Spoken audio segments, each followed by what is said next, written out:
Hi everyone, I'm Nathan Camarillo and welcome to C2TV Episode 4. In this episode you're going to learn more about the aliens that are in Crysis 2 as well as some of our sound and animation techniques. I hope you enjoy this episode.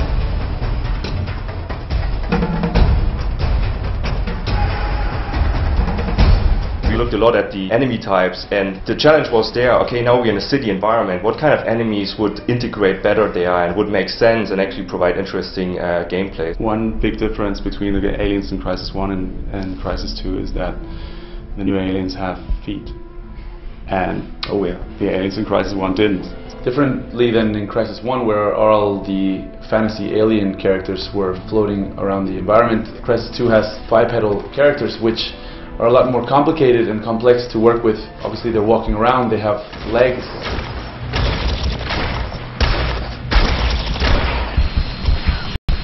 You can hear the footsteps before he sees the alien actually in the distance. This makes a huge difference actually. The aliens are more in a way human-like.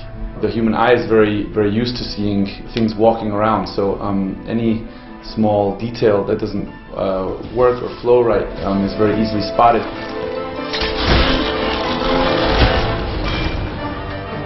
Fight different classes with different abilities, and that's quite interesting. So one enemy type in Crysis I really like is the Stalker, a very cunning, sneaky enemy.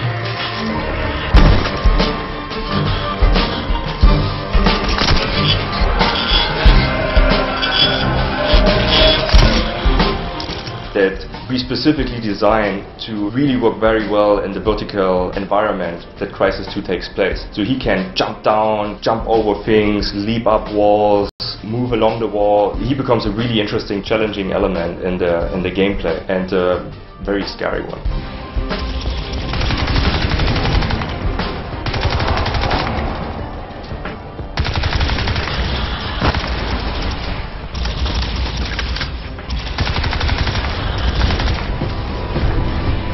The Heavy, having a very large mass, being also bipedal, he's very bulky, he runs through things, he likes to knock things around. We worked with a stuntman who worked in the film Incredible Hulk. We put him in a mocap suit and worked with him to get some case studies and animation studies on how we would want these aliens to move around, to turn, to breathe. Just to get a good feeling working with someone who has a lot of experience in that was a very good thing, definitely.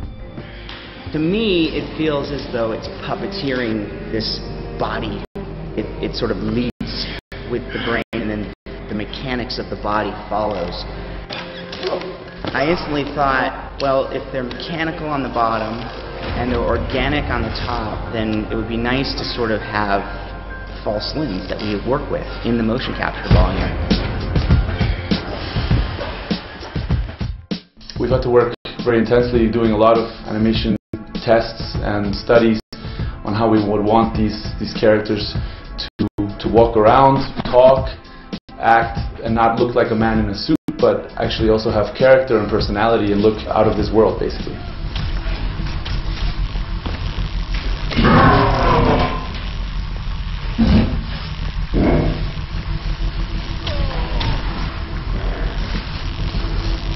All the aliens are hand key animation. It's all done by hand. Our aliens have three-legged joints, like a horse's legs, and it would have been quite difficult to actually mocap. And as an animator, you like to be able to get down and dirty and put your hands in the work and animate by hand, actually, if possible. So we've done that with all the aliens. The human characters, it's a mixture between mocap data and hand-keyed animation. But yeah, it's been a lot of fun because we've gotten to be able to explore a lot of different areas by hand-key animating these aliens.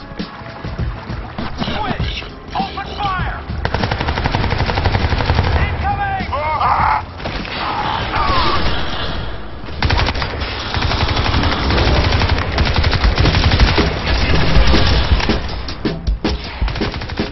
We worked with an external studio using a facial motion capture technology which captures every muscle and joint without needing to actually put the motion capture reflectors on the face.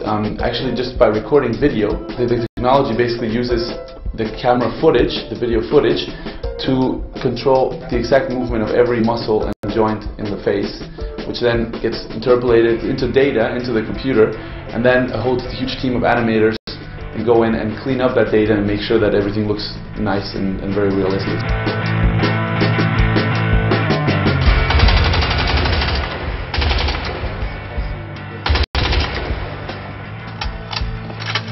Our debug sound. Our sound hits the wall. You see that debug information.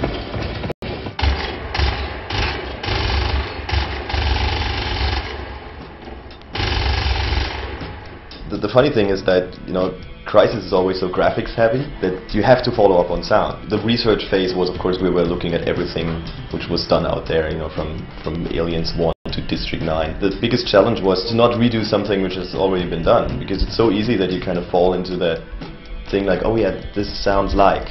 This time we went out and recorded a lot of stuff ourselves, so we went for shooting actually real guns in the desert and really made our own recordings and not working so much from library. And as Christian said, like, I think that also the big difference is like the more cinematic moments we have now in Crysis 2, which gives us more possibilities also to show a little bit more audio cool stuff.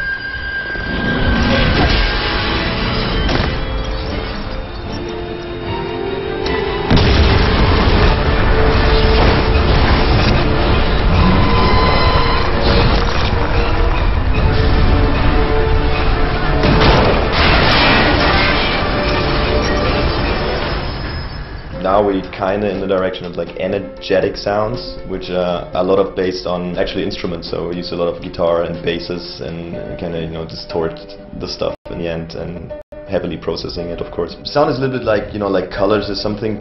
Some people prefer blue, some people red. In the end, does it work or not? And then the rest is taste.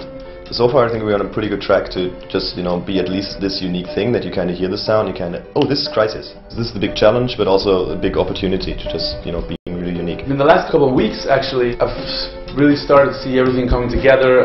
Finally can really see the light at the end of the tunnel, and all this hard work that we've been putting in really starting to take place and come together, and I really feel like Crysis 2 has the potential to be a very amazing game. Thanks for watching this episode of C2TV. Remember, there will be more episodes in the future. In the meantime, check out mycrysis.com for all the latest Crysis 2 news and media.